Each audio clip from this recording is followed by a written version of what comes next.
Olá, amigos do canal. Sejam bem-vindos. E por favor, ajude nosso canal a crescer. Curte, compartilhe e inscreva-se. Isso aconteceu comigo há alguns meses, mas quando aconteceu pela primeira vez, dado o quão louco foi, levei algumas semanas para me recompor.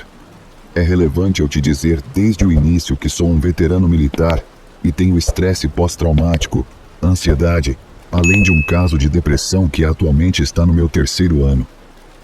Li que a terapia cognitivo-comportamental pode melhorar significativamente os sintomas do estresse pós-traumático e, por sua vez, ajudar a reduzir a ansiedade. Assim, tenho tentado várias técnicas em casa. O problema é que minha esposa e eu moramos em um pequeno apartamento de 2 quartos no térreo, com um vizinho de cima que não tem absolutamente nenhum conceito de outras pessoas. Um tipo de bro insuportável, que é personal trainer e também treina em casa, porque ganhar músculos é o que importa. O tipo de cara cujos únicos 2 tópicos de conversa são whey protein e arroz cozido. Você pode imaginar o tipo. Com isso sendo um problema constante, a meditação e a atenção plena simplesmente não eram possíveis com o barulho constante.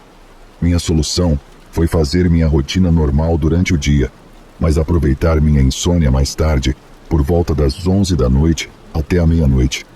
Eu colocava meu casaco e meus sapatos, já que moramos perto da praia, e pensava que poderia caminhar até lá, já que praticamente não havia pessoas ao redor. Caminhar na areia e me concentrar no som do oceano soa bem, não é? Foi assim nas primeiras 2 vezes, mas você sabe o que dizem. A 3ª vez é a encantadora. Caminhei até a praia a partir da minha casa. Não era tão longe, talvez um pouco mais de meia milha, mas uma vez lá, eu caminhava até o final da praia, até chegar aos penhascos, onde havia uma torre de artilharia da Segunda Guerra Mundial, que ficava mais ou menos a outra meia milha. Às vezes, eu subia o caminho até a arma e olhava para a escuridão do oceano à meia-noite, que era apenas quebrada pelo ocasional brilho da luz do farol. Eu me sentava e ouvia as ondas quebrando contra os penhascos. Às vezes, fechava os olhos e apenas me concentrava naquele som. Eu me sentia seguro lá, sabendo que estava sozinho, apenas eu e o oceano. Geralmente, antes de voltar para casa, eu caminhava até uma pequena fila de bancos, todos marcados com placas em memória de alguém que veio desfrutar da vista no passado. Embora eu imagine que eles tenham vindo durante o dia, os bancos estão perto de um antigo pub que foi fechado há anos, e eu ouvi que o lugar costumava ser usado como um local para encontros casuais ou bordel, algo assim.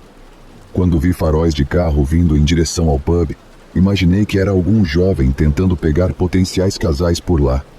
Eu me sentei no banco e esperei o carro passar, mas quando ele contornou uma curva na estrada mais acima, eu fui momentaneamente iluminado pelos faróis. Os faróis do veículo se apagaram imediatamente e o carro saiu da estrada e desapareceu por um momento. Nesse ponto, fiquei totalmente alerta e um pouco cauteloso. Me abaixei em um joelho e me escondi atrás do banco onde estava sentado. O veículo passou perto de mim, talvez a uns 12 metros, e à medida que a luz do farol iluminava o veículo, pude ver que era um velho e batido Land Rover, com uma péssima pintura camuflada nas laterais.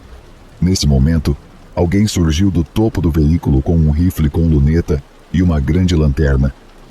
Naquele instante, minha mente voltou para o Iraque e meus sentidos ficaram aguçados. Eu me atirei em meu cinto e me arrastei para um pedaço de grama alta ao lado dos bancos. Depois, fiquei em uma posição onde eu poderia vê-los, mas eles não podiam me ver. O cara com o rifle iluminou exatamente o banco onde eu estava sentado, e então os outros começaram a me procurar. Meu coração estava batendo tão forte que eu sentia que eles podiam ouvi-lo. Coloquei a manga sobre a boca para abafar o som da minha respiração, mas, mais importante, para tentar esconder a condensação do meu hálito. O veículo começou a se mover para ter uma melhor visão dos bancos. Comecei a me arrastar lentamente em direção à estrada principal, onde havia uma fila de casas e uma antiga parada de ônibus de pedra onde eu poderia me abrigar se eles me vissem e atirassem. Depois de 5 minutos me escondendo na grama alta, começou a chover, e eles ainda estavam claramente me procurando, mas agora estavam a cerca de 45 metros de distância. O cara com o rifle estava me procurando através da luneta. Então esperei até ele olhar para o lado para aproveitar meu momento e correr para a cobertura. Empurrei minhas mãos com força na terra molhada para me levantar e então corri em direção à parada de ônibus, fazendo zigue-zagues, caso eles tivessem me visto. Felizmente, eles não me viram e agora estava longe o suficiente para pegar meu telefone e chamar a polícia. Eles chegaram em 10 minutos com uma van de choque e uma viatura, e enquanto conversava com os oficiais na van, eles avistaram o veículo dos atiradores e foram atrás dele. Os oficiais na viatura ficaram para conversar comigo. A chuva caía torrencialmente agora, e eles me perguntaram se eu tinha certeza absoluta de que era um rifle, e eu lhes disse que tinha 100% de certeza, sem dúvida na minha mente.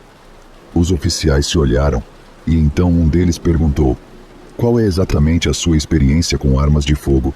Eu disse a eles que era ex-militar e tinha visto minha cota de todos os tipos de armas. Eles então me perguntaram o que eu estava fazendo ali depois da meia-noite, o que é uma pergunta justa, para ser honesto. Expliquei que, ironicamente, estava fazendo uma caminhada de atenção plena para aliviar meus sintomas de estresse pós-traumático. Eles ficaram satisfeitos com essa explicação, senão um pouco divertidos, e me disseram que a unidade de resposta armada estava a caminho. Perguntei se precisava ficar e fazer um depoimento, mas os oficiais me disseram para não se preocupar em esperar, porque provavelmente não precisariam de um depoimento além da chamada que fiz, e também estava chovendo bastante, então eu deveria voltar para casa e me secar. Isso tudo tinha acabado, mas eu ainda me sentia muito estranho, e meu coração ainda batia forte no peito. Comecei a caminhada de volta para casa, e quando estava mais ou menos na metade do caminho, um helicóptero da polícia passou por cima e se posicionou sobre a área onde eu tinha estado sentado nos bancos, com a luz de busca ligada. Foi exatamente nesse momento que percebi, como se fosse um tiro de espingarda no peito, que aquilo aconteceu, que era real e que estava aqui. Minha cabeça começou a girar. Meu coração batia 2 vezes mais forte agora, e minhas pernas pareciam gelatina, e meus pulmões pareciam falhar. Eu não conseguia respirar corretamente. Caí de joelhos chorando na rua sob a chuva torrencial, a única luz vinda de um lampião próximo, com uma lâmpada piscando.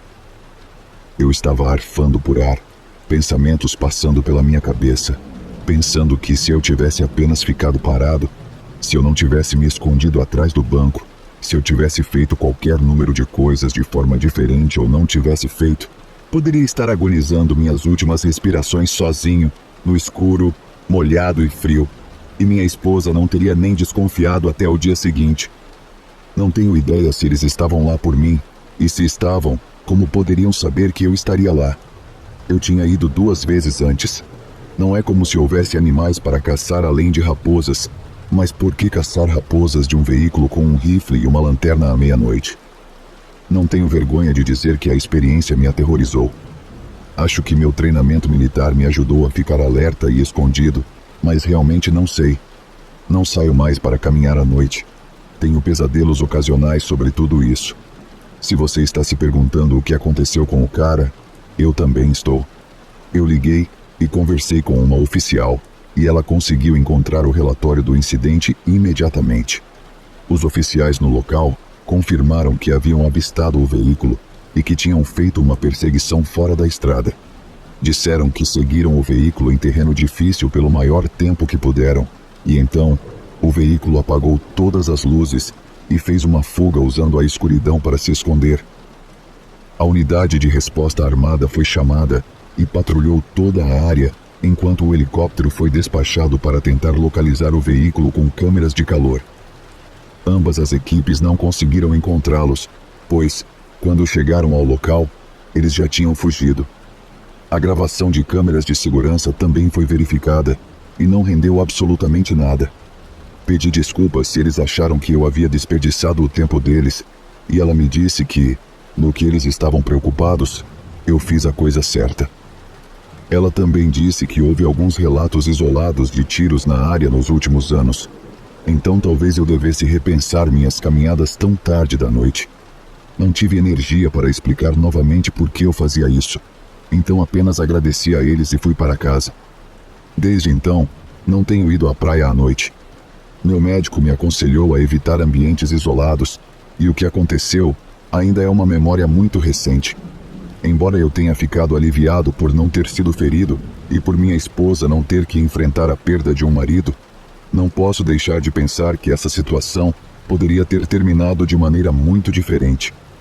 E pensar que tudo isso aconteceu durante uma caminhada que, em teoria, era para ser terapêutica, apenas intensificou meu medo de que talvez eu estivesse sendo observado.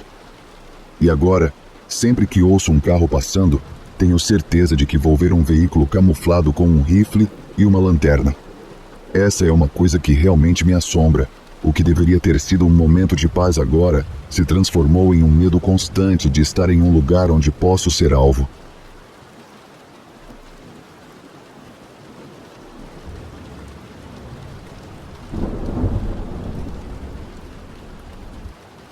Isso aconteceu no ano passado, entre o Natal e a véspera de Ano Novo, e sou do Caribe francês, então não é incomum mergulhar durante as férias de Natal.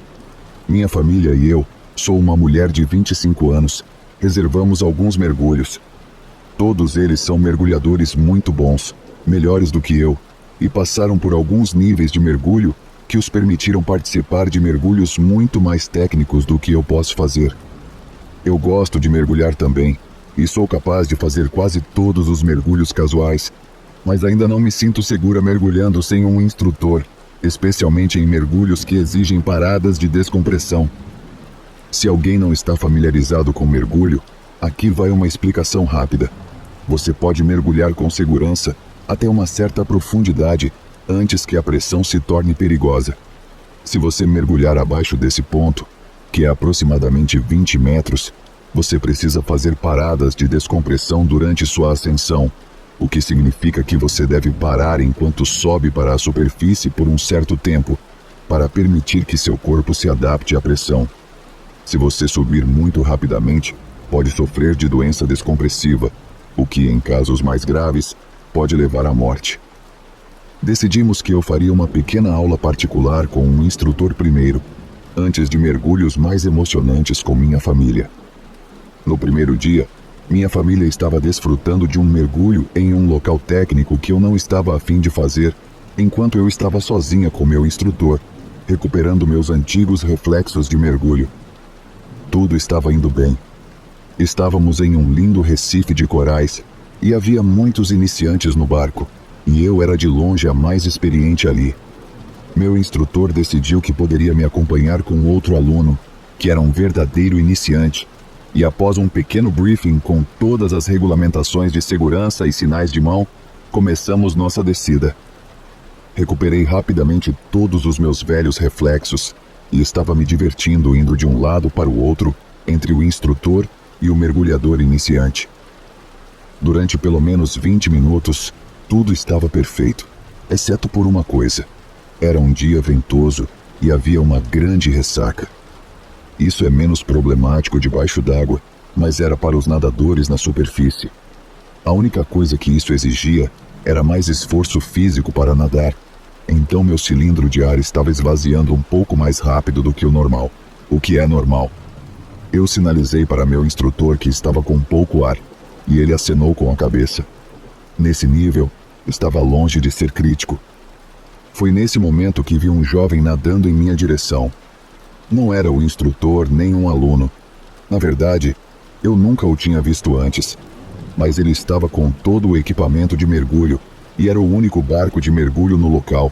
Então presumi que ele estava conosco e não prestei atenção nele no barco ou algo assim. Ele estava nadando rapidamente em direção a mim e então me sinalizou que estava sem ar. Quando uma falha de ar acontece no mergulho, há um procedimento muito rigoroso. Você tem que ajudar a pessoa sem fazer perguntas, porque cada segundo é vital. Se você desmaiar debaixo d'água, você se afoga em seu equipamento. Você tem 2 dispositivos de respiração, um regulador octopus e um dispositivo principal e um dispositivo reserva. Eu entreguei ao cara meu dispositivo de respiração reserva, o que significa que estávamos respirando com meu equipamento, consumindo o dobro de ar. Esperei até que o cara parecesse calmo e tentei sinalizar para ele que eu queria ver meu instrutor. Ele balançou a cabeça em negação e me sinalizou para começarmos nossa ascensão. Eu entendi que esse era o procedimento e que eu estava um pouco baixo em ar e acima do nível de parada de descompressão. Então a coisa certa a fazer era subir à superfície antes de ter uma falha de ar, mas eu tinha que avisar meu instrutor primeiro. O cara estava muito relutante e era estranho, porque teria levado 30 segundos para avisar o instrutor, já que ele teria iniciado uma ascensão conosco. Durante esse tempo, eu estava em pânico, pois vi meu próprio nível de ar caindo. Vi que nosso instrutor estava nos observando de forma curiosa e nadando em nossa direção. Foi nesse momento que o cara soltou meu dispositivo reserva e começou a nadar para longe, respirando novamente em seu próprio dispositivo. Eu estava totalmente perdida e comecei minha ascensão com o instrutor. Uma vez na superfície, por causa das correntes, eu estava me sentindo tonta e enjoada. Portanto, meu encontro bizarro não foi a primeira coisa que eu falei. Foi depois que me acalmei e o barco estava nos levando em direção à praia, sem o cara estranho, que perguntei ao meu instrutor o que havia acontecido. Oh, não sei. Talvez um cara que perdeu seu grupo e precisava de um tempo para se acalmar. Eu respondi, ok, mas por que ele me disse que estava sem ar? Meu instrutor me disse que eu provavelmente interpretei mal o sinal de mão e que ele provavelmente não estava me dizendo que estava tendo uma falha de ar, porque ele saiu respirando em seu próprio dispositivo. Eu estava certa de que vi o sinal de falha de ar. No dia seguinte, eu me juntei à minha família durante meu mergulho e o instrutor era diferente. Era uma garota dessa vez. Eu tive tempo para pensar naquele cara e estava preocupada com ele. Então contei tudo o que aconteceu para Charlie, a instrutora, e perguntei a ela se ela conhecia o cara e se ele estava bem, porque eu não o tinha visto voltar à superfície. Ela me pediu para descrevê-lo, o que eu fiz, e ela disse, "Oh, esse é o Marvin, não se preocupe com ele. Ele está se preparando para se tornar um instrutor de mergulho. Sempre que ele tem um dia de folga do restaurante onde trabalha, ele pede para nos levar no Recife de Corais local de manhã e para nos buscar à tarde. Eu almocei no restaurante mais cedo e o vi. Não se preocupe." Eu me senti aliviada e disse a mim mesma que foi apenas um mal-entendido com Marvin. O resto da semana foi sem incidentes. Eu estava fazendo mergulhos cada vez mais técnicos e tudo estava indo muito bem. Charlie era uma instrutora maravilhosa. Nunca mais vi o Marvin novamente. Dito isso, até o último mergulho, que foi na véspera de Ano Novo. Planejamos o melhor mergulho naquele dia, que foi em um naufrágio, e me senti preparada o suficiente para tentar sem um instrutor, apenas com minha família. Era o dia de folga de Charlie. Era um mergulho bastante profundo para iniciantes, cerca de 30 metros, e meu antigo instrutor masculino estava lá e nos disse que também estaria explorando o naufrágio. Então nos cruzaríamos e ele me ajudaria se visse que eu precisava. Isso era muito reconfortante saber, e minha família também se sentiu reconfortada quando eu contei a eles. Começamos nossa descida e começamos a nadar ao redor do naufrágio. Nós cruzamos nosso antigo instrutor 2 vezes, mas as 2 vezes eu sinalizei a ele que estava tudo bem. Foi nesse momento que vi o Marvin nadando em minha direção. Naquele momento, eu estava cerca de 5 a 10 metros acima do ponto de descida, ainda permanecendo abaixo do nível de parada de descompressão, mas eu estava um pouco surpresa, e ainda mais surpresa quando ele me sinalizou novamente que estava sem ar. Eu estava desconfiada, mas se houvesse alguma chance de que fosse verdade, eu não poderia deixá-lo sem ajuda. Logo, entreguei a ele meu dispositivo de respiração reserva. Desta vez, eu tinha muito ar sobrando, então não estava preocupada. Ele pegou, começou a respirar e segurou meu braço. Ele tentou ver o nível do ar, mas me impediu de vê-lo. Ele me sinalizou que precisávamos começar uma ascensão.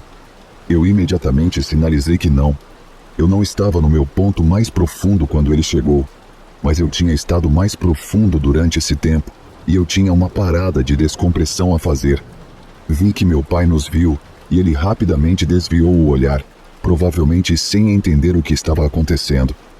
Eu bati em meu computador de mergulho, um dispositivo que calcula quando e por quanto tempo descomprimir, para sinalizar a ele, e ele deu de ombros, sorriu para mim e começou a nadar para cima, ainda segurando meu braço.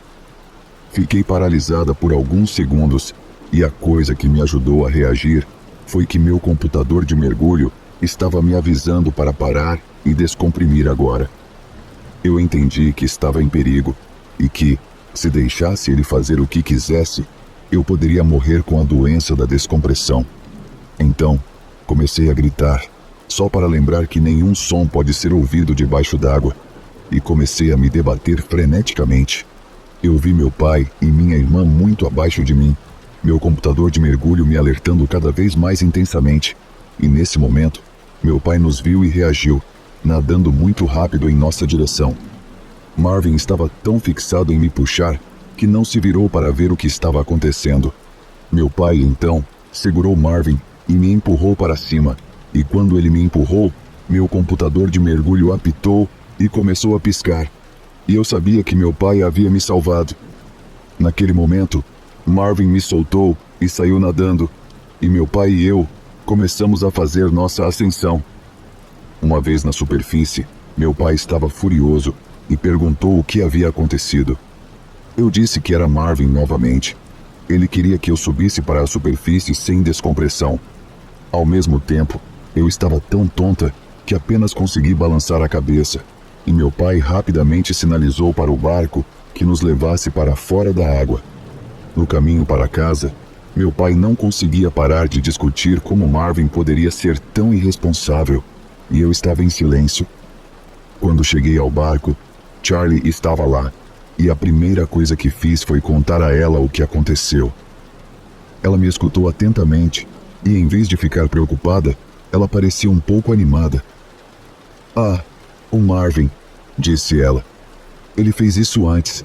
Ele está obcecado por você.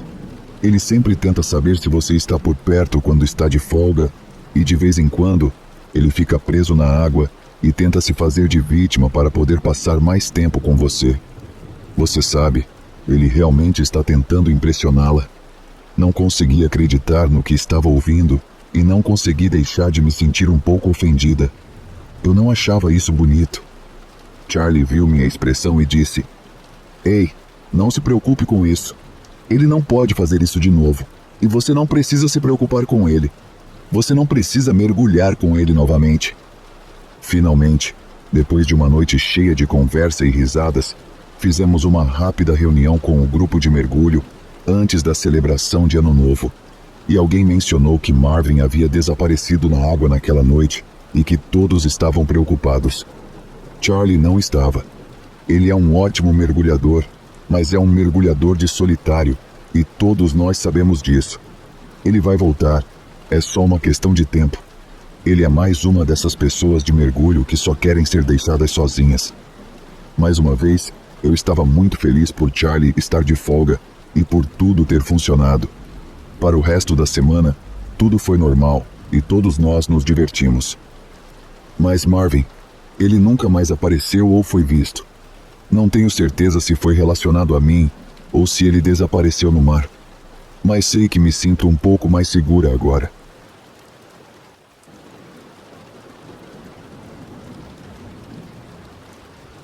Há aproximadamente 20 anos, meu ex-marido e eu tivemos a oportunidade de ver uma criatura que não era deste mundo. Isso aconteceu durante uma viagem, onde estávamos hospedados na parte de trás de um hotel com uma área de camping. O evento em si ocorreu na praia, no início da noite de um dia de lua cheia. Apesar da pouca luz, era possível ver as silhuetas das pessoas próximas, sentadas na areia da praia, assim como nós. Até aquele momento, não sabíamos o que era, e eu entendo que é difícil acreditar na existência de algo assim. Meu ex-marido e eu ficamos muito surpresos pois essa criatura flutuou na nossa frente depois de parar de uma maneira estranha a poucos metros de distância, na areia da praia, onde havia outras pessoas conversando e aproveitando o início da noite. Ela se aproximou com um andar estranho, parou de forma robótica e nós paramos de conversar para observá-la. Era bastante alta e estava vestida com um sobretudo preto que cobria parcialmente seu rosto, algo bem incomum, considerando que estávamos em um lugar tropical. Ela se aproximou tanto que eu esperava alguma comunicação, um cumprimento, boa noite. Mas, como se tivesse ouvido meus pensamentos, ela nos olhou por cima do ombro de maneira sinistra e depois voltou o olhar para o mar. No entanto, eu não senti medo, apenas curiosidade.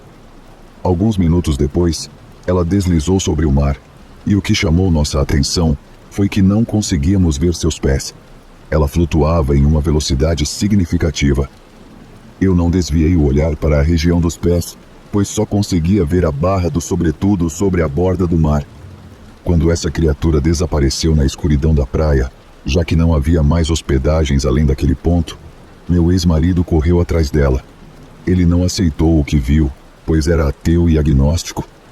Eu gritei para ele voltar, e ele voltou sem aceitar o que havia testemunhado. E eu apenas olhei para as outras pessoas que estavam lá, para ver se também demonstravam espanto. Pela naturalidade delas, percebi que o mérito de ver aquela criatura foi apenas nosso.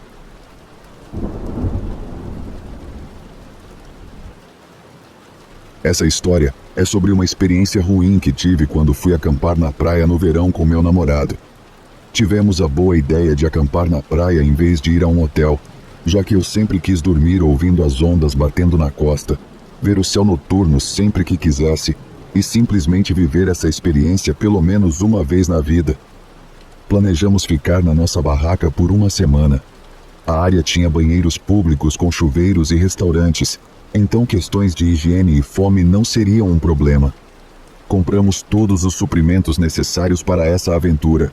Uma barraca para 2 pessoas que era à prova de luz. Os raios de sol não entrariam.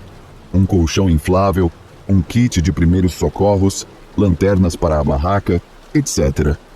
As primeiras noites não foram um problema. Na verdade, aproveitamos cada momento. Sempre levávamos todos os nossos pertences de valor em mochilas, caso algo acontecesse com a barraca. Telefones, carregadores, carteiras, etc. Não éramos os únicos a acampar naquela área. Havia muitas outras pessoas acampando ali.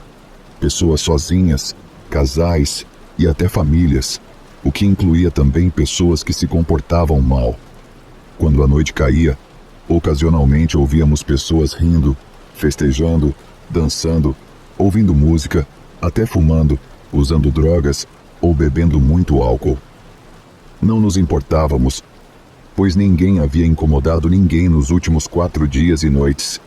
As pessoas estavam se divertindo do jeito que sabiam, e ninguém estava sendo agressivo até aquele ponto. Certa noite, ficamos fora até mais tarde do que o normal, por volta de 1 da manhã, apenas andando pelas ruas animadas, ouvindo artistas de rua, comendo fora e coisas do tipo. Quando paramos para ver um desses artistas, que parecia atrair muita gente ao redor para ouvir sua música, percebemos que ele não era o principal motivo pelo qual as pessoas estavam reunidas. No meio da rua movimentada, onde ocasionalmente passavam carros, havia uma mulher de meia idade dançando completamente nua, claramente sob o efeito do álcool e ou drogas. Ela estava incoerente, flertava aleatoriamente com as pessoas, se expunha enquanto dançava ao som da música, apesar do nojo do músico e dos passantes. Não prestamos muita atenção e decidimos voltar para nossa barraca para tomar uma bebida em silêncio, observando as estrelas e adormecendo ao som do oceano. Enquanto bebíamos, ouvimos uma mulher gritando à distância. Era a mesma mulher que tínhamos visto antes, mas ela não estava sozinha. Ela estava com amigos, 2 mulheres e 2 homens. Eles tinham montado um acampamento na mesma praia que nós, algumas barracas além da nossa, mas não longe o suficiente para que não pudéssemos ouvi-los ou vê-los, mesmo sendo escuro. Eles acenderam uma fogueira na praia e continuaram a beber, fumar e dançar ao redor dela. A mulher, claro, ainda estava nua, mas desta vez vestia uma saia transparente. Ela entrou no mar por um tempo que parecia uma eternidade. Lembro-me de pensar: como ela não está com frio? A água deve estar congelante. Meu namorado deu de ombros e me disse para não me incomodar. Se não nos envolvêssemos com ela ou com eles, não nos incomodariam. Assim, fiz o que ele disse, mas mesmo assim, sempre senti como se estivesse sendo observada. Coloquei meus pensamentos de lado, decidimos dormir, mas, como a noite estava bonita e o ar quente, pensamos em não fechar a barraca completamente, apenas zipar a cobertura de mosquiteiro para que o ar circulasse dentro da barraca e o sol entrasse pela manhã para nos acordar cedo. Não me lembro quanto tempo dormi, mas lembro de ser acordada por passos circulando nossa barraca e uma voz feminina cantarolando uma música suavemente.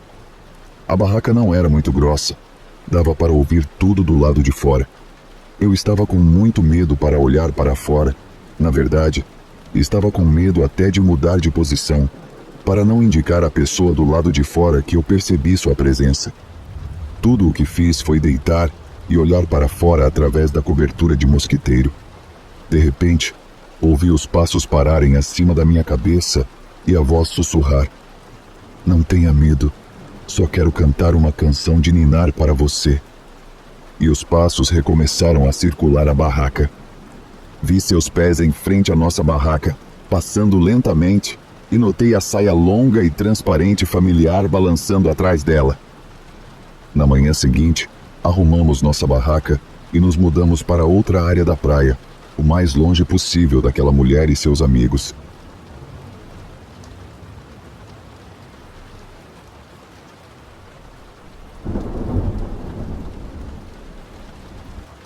Primeiro, preciso dar um pouco de contexto.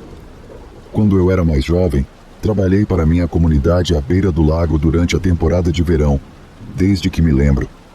Os empregos variavam entre lavador de pratos, trabalhador de manutenção e assistente de barco. Meu último e mais longo emprego foi como segurança da praia.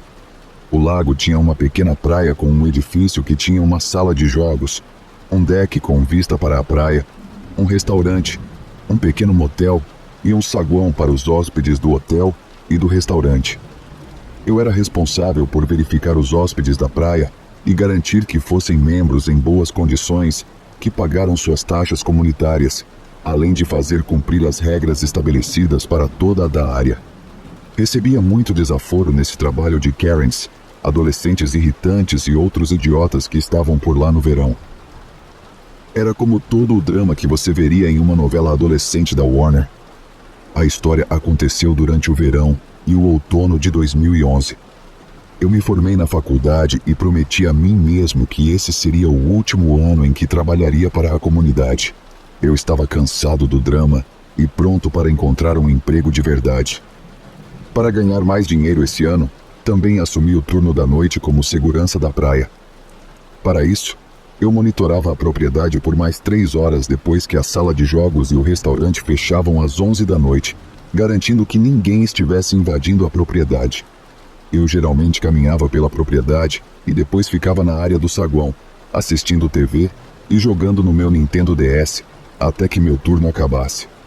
98% do tempo era tranquilo, mas às vezes eu via um cervo, guaxinim, raposa ou até mesmo um urso negro passando pelo deck. Também tinha que pedir para as pessoas saírem e ou chamar a segurança da comunidade para ajudar.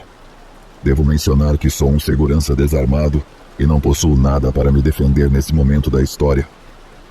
Uma noite de julho, eu estava assistindo Adult Swim na TV com uma porta de vidro deslizante atrás de mim que dava para o deck. O programa estava indo para um intervalo comercial e a tela ficou preta. Quando isso aconteceu, vi no reflexo da tela da TV alguém parado no deck olhando para a porta e me observando. Eu imediatamente me levantei e me virei para a figura, apenas a encarando. O cara tinha cerca de 1,70, usava um moletom preto sujo com o logo da Adidas branco, shorts de basquete azul marinho e tênis brancos. Com o capuz levantado, não consegui distinguir seu rosto, mas percebi que era um homem branco, com cabelo tingido de vermelho, que aparecia sob o capuz e parecia um pouco mais jovem que eu na época. Ele estava apenas parado ali, balançando-se levemente, com as mãos nos bolsos. Ele me encarava, mas parecia que estava olhando através de mim. Demorou um segundo para eu me recompor, e então fui até a porta de vidro e a deslizei para abrir. Olá, senhor. Sinto muito, mas a praia e o deck estão fechados para a noite. Preciso pedir que você deixe a propriedade e volte quando abrirmos pela manhã. Cara de capuz. Longa pausa. Quando é isso? Ele estava muito monótono e parecia cansado, mas inquieto. Isso será às 8 horas da manhã. Cara de capuz.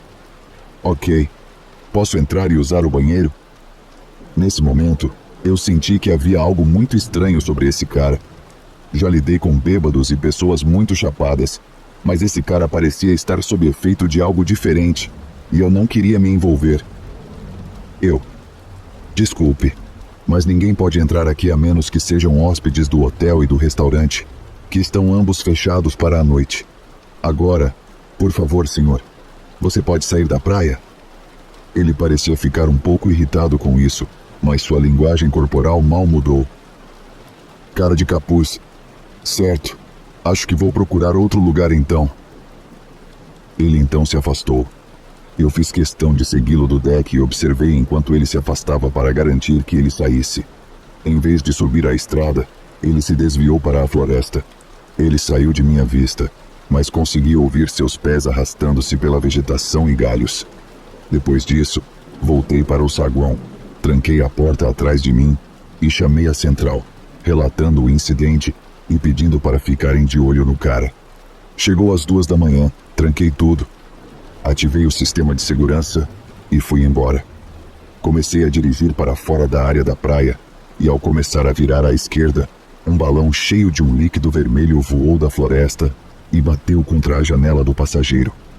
Eu fiquei assustado e acelerei para sair de lá. Não ia sair do carro para ver o que aconteceu e morava a apenas 5 minutos da praia. Cheguei em casa e verifiquei o dano. Minha porta do passageiro estava coberta com tinta de paintball vermelha. O impacto foi forte o suficiente para amassar minha porta. Liguei e pedi para ficarem de olho e verificarem a área por causa do cara. No dia seguinte, fui informado de que não viram ninguém lá, mas receberam relatos de que o mesmo aconteceu com os carros ou casas de outros residentes. Fiquei irritado, mas também inquieto por ter acontecido comigo em primeiro lugar. O tempo passou e já era outono. A praia fechou para a temporada, mas ainda precisavam de um segurança noturno para garantir que ninguém vandalizasse a propriedade. Era a semana do Halloween e era também minha última noite. Consegui um emprego muito melhor, e esta era a última noite do meu aviso de 2 semanas. Também fui a uma festa de Halloween durante o dia e me vesti de Jason Voorhees com um facão da Walmart. Estava terminando a noite e só estava sentado do lado de fora do meu carro, conversando com um amigo pelo celular. Enquanto falava, ouvi algumas folhas farfalhando e galhos quebrando na floresta atrás do lixo. Disse a meu amigo que eu tinha que desligar e terminei a ligação. Esse foi o meu momento de pessoa branca idiota em um filme de terror.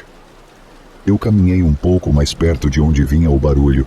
Estava escuro, mas um pouco iluminado pelas luzes do estacionamento. Enquanto olhava, por trás do lixo, saiu o mesmo cara que vi em julho. O capuz estava abaixado e pude ver que seu cabelo estava mais longo, com as raízes castanhas naturais mais longas que a tinta vermelha que restava. Ele começou a andar rapidamente em minha direção, rosnando, com o rosto cheio de raiva. Ele tinha um cano de ferro preto na mão direita e balançava um pouco enquanto vinha em minha direção. Ele cobriu uma grande distância rapidamente. Eu corri para o meu carro e abri a porta traseira do lado do passageiro que eu estava encarando. Peguei o facão que comprei para a festa e o levantei sobre a mão, mantendo minha posição. Não lembro o que disse a ele. Estava cheio de adrenalina, mas sei que xinguei muito. Ele parecia parar e ficou parado ali por um tempo. Depois que gritei e balancei o facão um pouco, Ele simplesmente se virou e voltou para a floresta de onde veio. Assim que ele desapareceu atrás do lixo, eu saí de lá. Estava indo rápido demais para as estradas sinuosas que minha comunidade tinha. Liguei não só para a segurança, mas também para a polícia. Quando eles chegaram lá, ele não estava mais à vista. 4 anos depois, mudei-me da minha comunidade e não ouvi mais nada sobre o homem ou qualquer coisa relacionada ao incidente. Agora carrego uma faca e ainda tenho o mesmo facão no meu carro, só por precaução.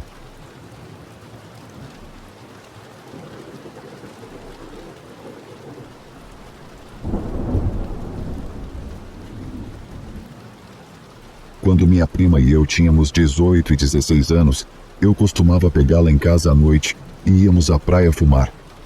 Nós morávamos em uma cidade litorânea e frequentávamos diferentes praias públicas para tentar manter as coisas aleatórias, já que na época o fumo a que me refiro ainda não havia sido descriminalizado. A entrada para essa praia em particular era por uma estrada íngreme. Assim que descíamos a colina, a estrada se alargava em um estacionamento de uma fila que dava vista para o mar. Estávamos sempre de olho em policiais que podiam estar passando, e assim que eles apareciam na colina, podíamos facilmente identificar um carro da polícia e fazer nosso plano de saída. Havia também carros aleatórios que entravam e saíam, fazendo a mesma coisa que nós, embora ninguém nunca se incomodasse. Certa noite, eu peguei minha prima e dirigimos até a praia. Estacionamos no lote bem ao lado da areia e começamos nossas atividades habituais. Ocasionalmente, um carro descia a colina e estacionava ou saía, mas na maior parte do tempo estávamos sozinhos no estacionamento. Até que uma van chegou descendo a colina e entrou no estacionamento.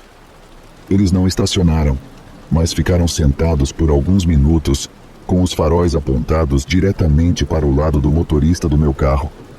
Minha prima e eu estávamos ficando irritadas, já que o carro estava nos cegando, e discutimos se deveríamos sair.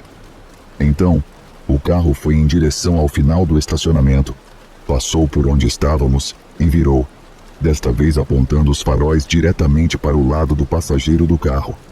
Agora estávamos começando a ficar paranoicas e esperávamos que talvez estivessem procurando alguém, talvez achando que eram pais à procura de um adolescente que estava se divertindo na praia. Apenas ficamos sentadas e esperamos que eles fossem embora. Com alívio, eles finalmente começaram a dirigir e parecia que estavam saindo. Quando passaram pela traseira do meu carro, a van parou diretamente perpendicular ao meu carro, me bloqueando completamente. Tentávamos olhar pelos retrovisores para ver quem estava naquele carro e o que estavam fazendo. Dávamos o benefício da dúvida, pensando que poderiam ser apenas algumas pessoas estranhas. Isso rapidamente se dissipou quando ouvimos uma das portas abrindo, e eu me virei para minha prima e disse: "Precisamos sair daqui." Rapidamente liguei o carro, um sedã antigo, e acelerei para frente, em direção à areia, que era minha única opção. De alguma forma, meu carro conseguiu tração e consegui dar a volta na praia e voltar para o estacionamento pavimentado em direção à entrada. A van imediatamente nos seguiu enquanto eu subia a colina em alta velocidade para fora da praia. Eles mantiveram minha velocidade pela rua enquanto minha prima e eu gritávamos de terror. Felizmente, eu cresci no bairro ao redor e consegui despistá-los após algumas curvas rápidas e muitas orações. Nunca mais vimos a van e ficamos longe da praia por um tempo. Olhando para essa situação, parece que poderia facilmente ter sido pessoas tentando nos sequestrar ou quem sabe o quê, mas definitivamente nada bom.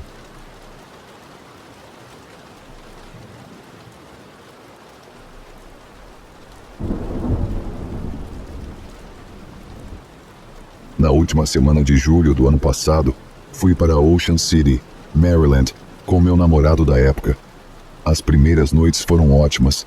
Consegui ver um amigo de longa data que mora lá, e ele estava conosco na noite em que tudo aconteceu. Meu namorado e meu amigo decidiram que queriam comer batatas fritas com caranguejo, mas eu não estava interessada porque simplesmente não gosto de Old Bay nas fritas.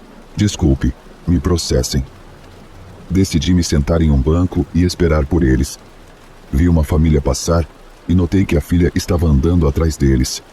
Ela parecia muito brava e estava digitando rapidamente, como se estivesse em uma discussão acalorada. Ela tinha cabelo curto, descolorido e tatuagens incríveis. Foi isso que me chamou a atenção, suas tatuagens. Elas eram fantásticas. De qualquer forma, meu namorado e meu amigo voltaram e nós andamos atrás daquela família por um tempo. Acabamos nos distraindo com os artistas de rua e perdi de vista a família. Não pensei muito nisso. Por volta das 2 da manhã, éramos algumas das únicas pessoas no calçadão, além de pequenos grupos de adolescentes bêbados fumando cigarros e gritando.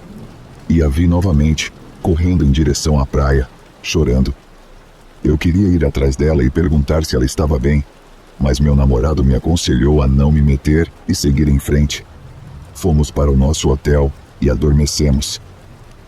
Às 6 da manhã, eu acordei, preparei um cigarro e saí silenciosamente do quarto. O hotel em que estávamos tinha uma área de estar agradável na frente, com vista para o oceano. Eu admirei a vista por alguns minutos quando a notei novamente. Ela estava andando pelo calçadão, parecendo confusa e assustada. Ela ainda estava chorando. Eu tive uma estranha intuição de seguir ela. Coloquei meu cigarro na bolsa e a segui um pouco atrás. Ela parecia nervosa, olhando para a esquerda e para a direita, como se estivesse perdida. Seguia até a rampa da praia da segunda rua. De repente, ela começou a correr descontroladamente, chorando histericamente. Não sei porquê, mas gritei. Ei, espere! Você precisa de ajuda? Corri até a praia e fiquei em choque. Ninguém estava lá, mas consegui ouvir um leve soluço próximo a mim, à direita. Andei pela praia por um tempo antes de ver. Onde os sons de choro me levaram, havia um braço saindo da areia. Era o braço dela. Eram suas tatuagens. Nunca esquecerei delas. O choro parou e, de repente, os sons ambientais da praia ficaram mais altos novamente. Não percebi na hora, mas o tempo todo que a segui, e depois segui o choro, tudo ao meu redor estava completamente silencioso. Quando percebi o que estava olhando, gritei para alguém chamar a emergência.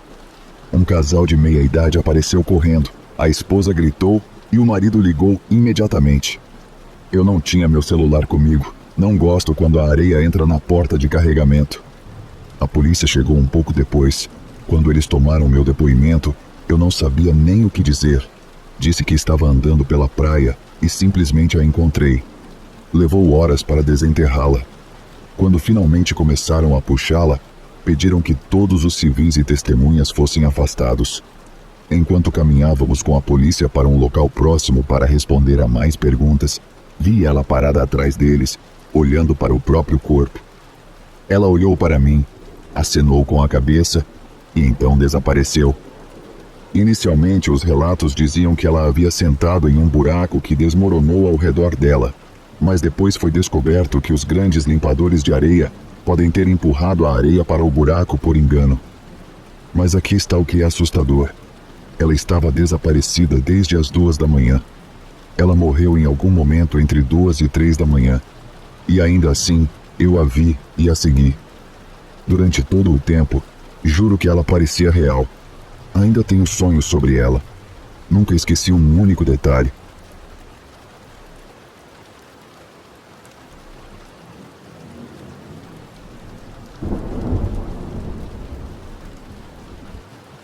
Minha história se passa há quase 2 anos, a 5 milhas da costa de Ozette, Washington.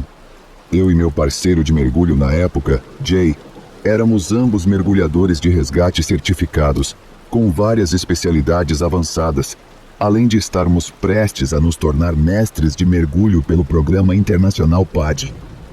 Para contextualizar, eu tinha 23 anos na época, enquanto Jay tinha 24. O local que escolhemos era conhecido por alguns locais como um pedaço de Recife relativamente inexplorado, ao longo de um desfiladeiro íngreme, com correntes fortes e águas muito frias. Também me disseram que havia muitas áreas semicavernosas que eram perfeitas para fotografias subaquáticas incríveis. o que parecia incrível para Jay e para mim. Para os mergulhadores que estão ouvindo, Jay e eu éramos mergulhadores de cavernas, mergulhadores em águas profundas e mergulhadores fotógrafos subaquáticos digitais. Então tínhamos uma boa ideia do que estávamos fazendo. Depois de começar nosso mergulho e fazer nosso caminho lentamente para águas relativamente claras, chegamos a um ponto em torno de 40 a 50 metros, onde, se você não tivesse a mistura de oxigênio enriquecido adequada em seus cilindros de ar, isso poderia resultar em dificuldades significativas, incluindo a narcose por nitrogênio, conhecida como BENS. Agora, a narcose pode afetar as pessoas de maneiras diferentes. Pode se manifestar como embriaguez, desorientação ou, no pior dos casos, pânico. Jay e eu já havíamos ultrapassado esse ponto de 40 a 50 metros muitas vezes antes e sempre havíamos preparado os cilindros de ar e o equipamento necessários para ter um mergulho bem-sucedido. No entanto, este foi diferente.